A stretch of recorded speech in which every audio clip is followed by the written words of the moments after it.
What we have mistakenly defined as creation is in fact A, the centrifugal condensation of spiritual substance into the infinite variations of physical form, and B, the centripetal involution of physical forms dissipating back into spiritual substance, what we have come to define as the cycles of life.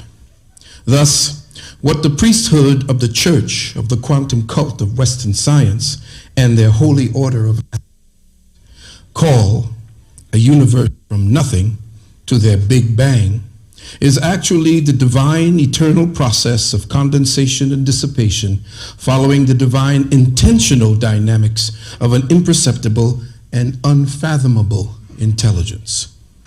And here is where the cognitive dissonance of modern science kicks in. Western scientific thought seeks to reduce the omniscient, omnipresent, ineffable intelligence we call God through their futile attempts to circumscribe it, name it, and thus limit it to their mathematical equations, all for the unlimited purpose or the ultimate purpose of packaging it, barcoding it, and thus owning it for commercial distribution. Their ongoing mission is to penetrate, appropriate, and violate the secrets of the divine, to reduce God to a rule of thumb, a principle, an energy, to a label complete with instructions and recognizable contents, all to expose the hidden creator as nothing more than the sum of its sensually determined parts, to expose where it hides and how it hides itself. And remember, beloved church, in the game of hide and seek, when the one who is hidden is found, they lose. This is why I have dedicated this presentation to putting the new inquisition of the quantum cult on blast. I dedicate this lecture to exposing the perpetrators, the deluders, the confusers, the assorted trolls and agent provocateurs hired by academia and the media to distract us from the personal pursuit of true science and analysis. I call out the new inquisitors of the quantum cult: Neil deGrasse Tyson, Michio Kaku, Lawrence Krauss, etc., ad nauseum. You see, unlike the old inquisitions that used the rack, the Iron Maiden, thumb screws, tongue prongs, and the dunking stool, these techniques of coercion and persuasion have been replaced by mockery, ridicule, scorn, shaming, vilification, taunting, teasing, and derision in the social media.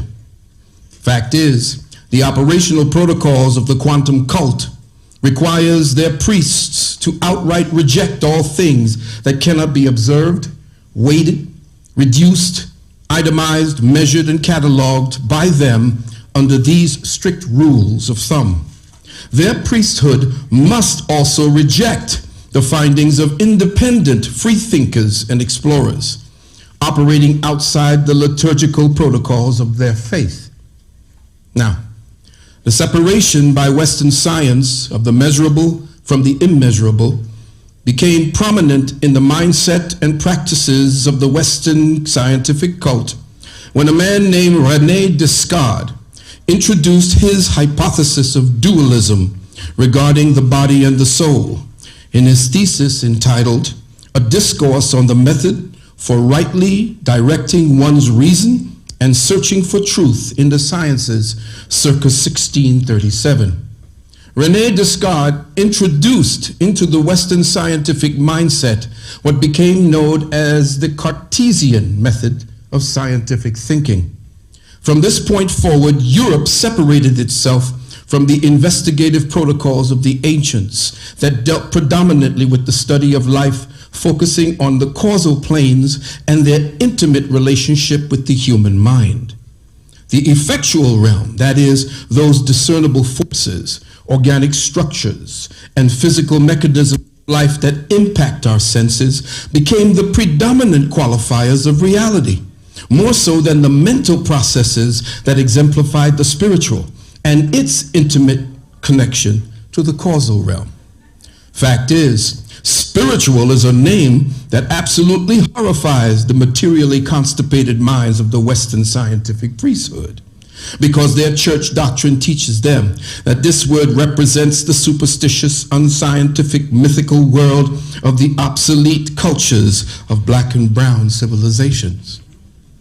Their church has taught them to mock, ridicule, and dismiss as myth all scientifically based records and traditions exemplified by what turns out to be the highest spiritually and intellectually advanced civilizations that existed on our plane, who exemplified the very heights of human thought and achievements when the European was barely out of his caves. And so, I take this moment to remind you, Brother Neil deGrasse Tyson, of the great genetic stock from which you descend. That, for example, your ridicule and vilification of the so-called flat earth conspiracy is a denial and above all gross disrespect of your ancestral blood heritage. I remind you as well of what Count Constantin Francois de Chassebeuf, aka Count Volney, wrote in 1787 when he visited Kem for the first time, and what he saw for himself firsthand. And I quote, he said, "Just think that this race of black men, today our slaves and the object of our scorn, is the very race that we owe our arts, sciences, and even our very use of speech." Now, there is a racist by the name of 7 Phoenician 7 who wants to completely disavow what it is that Count Volney said by using what in essence is called the Aryan model of world history, where they pervert and convert all the knowledge so that white people become the foundation of civilizations all around the world. So the Aryan model is a model written by racists back in the 18th century to twist, and I call it the twistery of European history. Yes, my brother Tyson, beguiling the naive and unsuspecting masses with your buffoonery does a monumental disservice to your children and grandchildren, because the legacy of lies you irresponsibly propagate for your 15 minutes of fame will socially brand them and their names with shame when the truth inevitably breaks free from the deceptive doctrines of your mind-manipulating cult and sees the light of day. In fact, one of your cult's greatest high priests turned heretic, Dr. Alexis Carrel, wrote the following in his monumental revelatory work, Man the Unknown.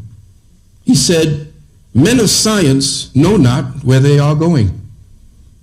And when they get there, they won't know where they are. And when they return, they won't know where they've been." End quote. He goes on to say, after all, scientists are only men.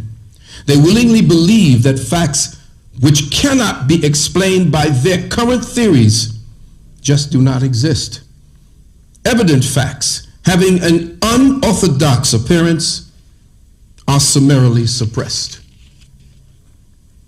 As our ancient Kemetic, Cushitic, and Dravidian scientists once knew, and what awakened European scientists like Albert Michelson and Robert Milkelin knew, is that matter is nothing more than crystallized spirit, just as ice is crystallized water, and water is crystallized vapor. Our ancient melanated masters knew that 1, man is the crystallized avatar of God. 2, man is God folded over unto itself, hiding within the illusory cloaks of matter to participate in and experience its own realms of being and becoming. That all biological forms possessing senses, shapes, and infinite designs, all plants, all animals, all insects, are the sense-processing nerve endings acting as echo chambers and feedback modules of the Creator's materialized existence. And that 4, man is the most complex, highly specialized, and souled being of all creation, and expresses through his and her minds the most perfect specialization and the most complicated individualization of all spiritual principles comprising the sum and substance of the universal mind. And finally, beloved, the cult of the quantum sciences and their inquisitors exist to confine us to the space they have colonized between our ears, that fertile space where they embedded their linguistically based indoctrinational programming that they subtly downloaded into our central cerebral processors since childhood.